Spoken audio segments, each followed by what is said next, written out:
Welcome to the Deep Dive. I'm Ben, and joining me is Anna. Today, we're taking a plunge into the world of AI, specifically how it's revolutionizing English language learning. That's right, Ben. We've all heard how tough learning a new language can be. It can feel overwhelming. Yeah. But the amazing thing is that AI can step in and provide that extra support, make things a bit easier. Yeah, absolutely. Gone are the days of only having textbooks and those, standard classes. AI is opening up this whole new world of personalized learning, which is so exciting. Definitely. And it's really about making the process more efficient, helping you, the listener, achieve your goals faster. Exactly. So what we're going to do in this deep dive is explore a whole bunch of AI tools out there. I mean, there's so much to unpack. We'll look at those cool chatbots you can actually have conversations with, the tools that can really fine-tune your pronunciation, and even AI that can help make your writing, super sharp. Exactly. We'll break down these different tools, give you real-world examples, and share some really practical tips that you can use right away, even if you're not a tech wizard. Yeah, no matter your level, we've got something for you. So let's kick things off with one of the most popular AI tools out there, chatbots.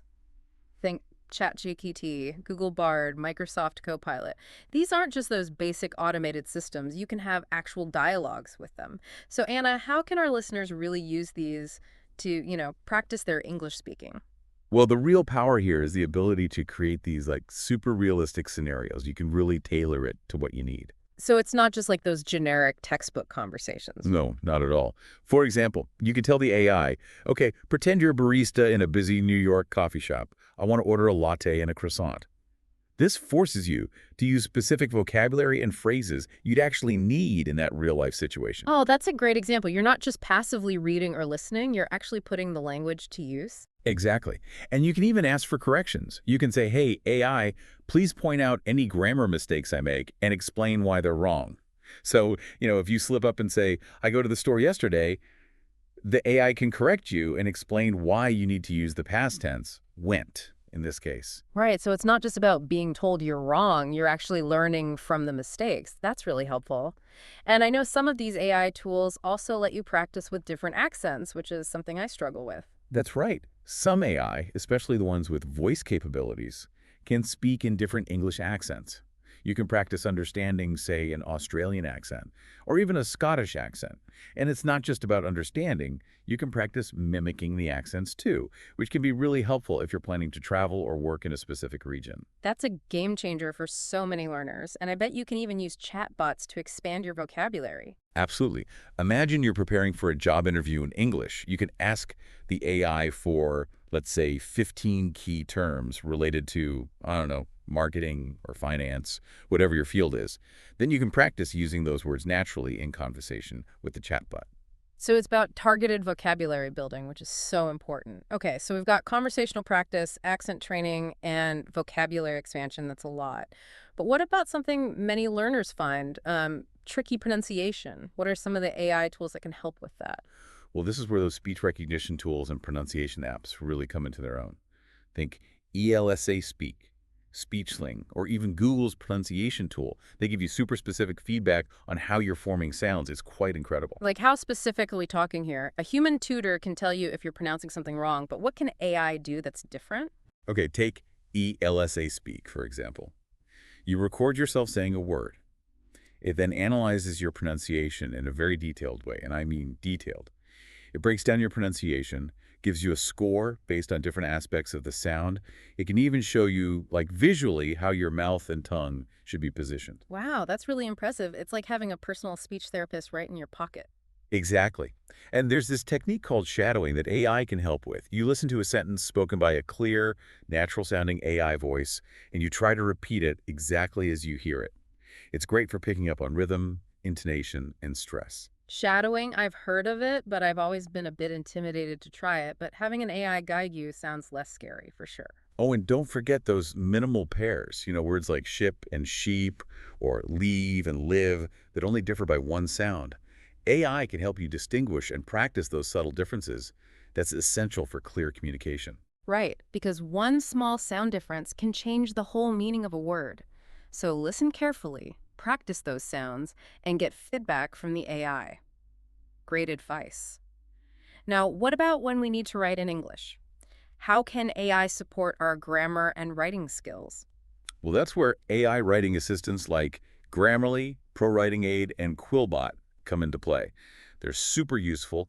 Lots of them have browser extensions, so they kind of work in the background, checking your grammar and spelling as you type. Right, like Grammarly, it's almost like having a little grammar police officer on your shoulder. Exactly. And they don't just catch typos. They can help with clarity, conciseness, even the tone of your writing. Grammarly, for example, gives you those weekly reports that highlight your most common errors, so you know if you tend to mess up articles, verb tenses, or punctuation. That helps you focus your efforts. So it's all about identifying those patterns, those consistent mistakes you make, and then working on those specifically. Yes. And some AI tools even help you refine your writing style. Quillbot, for instance, has this paraphrasing tool that can rewrite your sentences in different ways to make them more formal, casual, or concise, depending on what you need. Oh, that's interesting. So you can kind of play around with the phrasing and see different ways to express the same idea. Exactly. It's like having an on-demand writing coach to help you polish your work. You can even use some AI tools for generating ideas if you're feeling stuck. So far, we've talked about conversational practice, pronunciation, and writing. Now, what about more structured learning, like learning grammar rules and building your vocabulary systematically? That brings us to those personalized learning platforms, Duolingo, Babbel, Memrise. They've been around for a while, but they're becoming more sophisticated with AI. So how does AI actually personalize the learning on these platforms? What does that look like? Well, first of all, you can set your own goals, like how many lessons you want to do each day, or whether you want to focus on vocabulary for a specific topic, like business English or travel. Then the AI kind of tracks your progress and adjusts the difficulty and content accordingly. So it's not just a set curriculum, it changes based on how you're doing. That's right. And a lot of these apps use AI-powered spaced repetition algorithms. They basically schedule those vocabulary and grammar reviews at the optimal times to maximize your memory. It's like having a super smart flashcard system. That sounds much more effective than just trying to cram everything in and then forgetting it a week later. And the AI can probably also identify your weak spots and give you more practice in those areas, right? Exactly. And a lot of these apps will send you notifications and reminders, often based on like AI insights into what keeps people engaged and coming back to practice. Yeah. But, while AI is a great tool, it's important to remember that it shouldn't be the only tool you use. Yeah, we've talked about how important it is to combine AI with real-world interactions. So how can we do that effectively?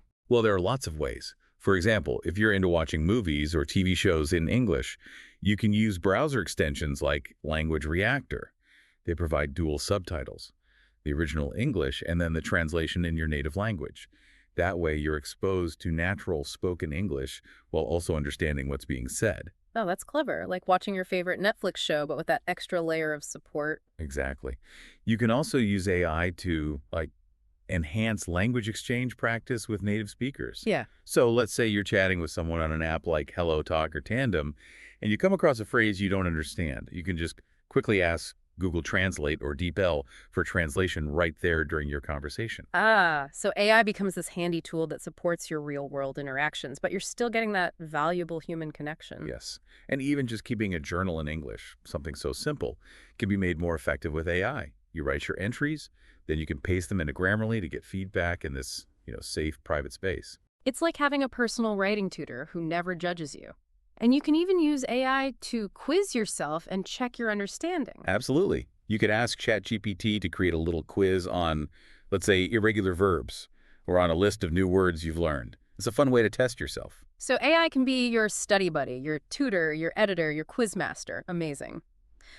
But are there any downsides or limitations to using AI for learning English that we should be aware of? That's an excellent question. One thing to keep in mind is that relying too much on AI might actually slow down the development of those real-life conversation skills.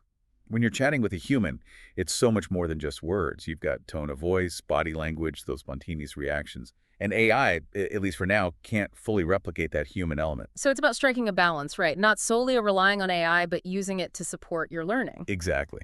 Also, while speech recognition is getting better all the time, it can still sometimes struggle with strong accents. And AI translations can sometimes miss those subtle cultural nuances, which could lead to misunderstandings. Right? Context is everything in language. So we should think of AI as this amazing tool that can really boost our learning, but it shouldn't replace human interaction entirely. I think that's a great way to put it. Now, looking ahead, what do you think the future holds for AI in English education? Yeah, what's on the horizon? I think it's going to be super exciting. We're already starting to see things like virtual reality language immersion experiences. Mm, Imagine practicing English in a virtual coffee shop in London or asking for directions in a simulated New York City street. wow, that would be so much more engaging than just, reading a dialogue in a textbook. Right. And they're even working on emotion-aware AI tutors that can adapt to how you're feeling. Yeah. So if you're getting frustrated or bored, the AI can change its approach. That's incredible. A tutor that can sense your emotions, that's next level. And who knows, we might even have AI-powered translators built right into our earbuds, allowing us to have seamless conversations with English speakers in real time. It's mind-blowing. The possibilities are endless. Well, we've covered a lot of ground today. We've talked about using chatbots like ChatGPT for conversational practice, pronunciation tools like ELSA Speak, grammar and writing assistants like Grammarly, and those personalized learning platforms like Duolingo. And we talked about some practical ways to use these tools, creating those realistic scenarios with chatbots, using the shadowing technique to improve your pronunciation, and setting those specific learning goals in your apps. Absolutely. And we also emphasize the importance of balancing AI with real-world human interaction. Use it strategically, folks. AI is a fantastic tool to help you on your English learning journey, but it's not a magic bullet. Well said. So, for our listeners out there, I challenge you to think about this. How can you incorporate just one of these AI tools into your routine, starting today? Could you try having a quick chat with a chatbot?